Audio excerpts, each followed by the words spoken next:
We already know when we want to talk about the degree to which an action happens, we want to use the structure of subject, verb, the complement. For example, 你说得非常好, meaning you said it very well. But if your verb is followed by an object, you need to make some adjustments to this structure. In Mandarin Chinese, a single verb can't be followed by both an object and a complement. So you have to equally give each of them a verb to follow. So the structure becomes subject, verb object, and verb the complement. For example, 你说中文说得非常好. You speak Mandarin Chinese very well. Here we have to repeat the verb 说 because the object 中文 and the degree complement 非常好 don't share one single verb 说.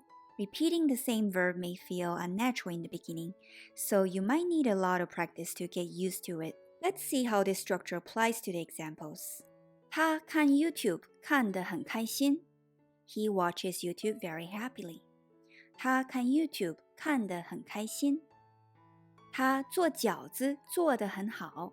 He makes dumpling very well. 他做饺子做得很好.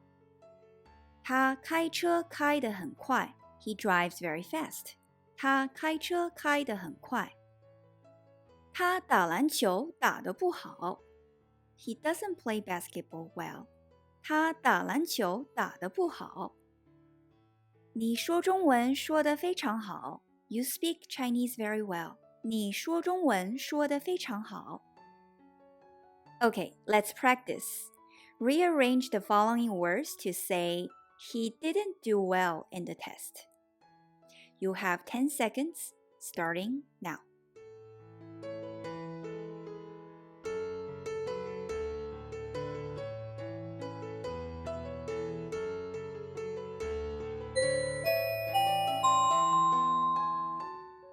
Okay, time's up. The answer is 他考试考得不好. This is a take-home practice. How would you say the following sentence? She types very fast. Do it yourself first, and you can check the answer in the description section below. As an additional practice, you can also use the structure to make a sentence of your own and post it in the comment section below. Thank you for watching. I hope this video was helpful. If you like this video, please hit the like button and share it with your friends who you think may benefit from it. Also, come to my channel and see if there is anything else you like. If you have any questions, you can ask in the comment section below. I know learning Mandarin is hard, but don't lose heart. You can do it.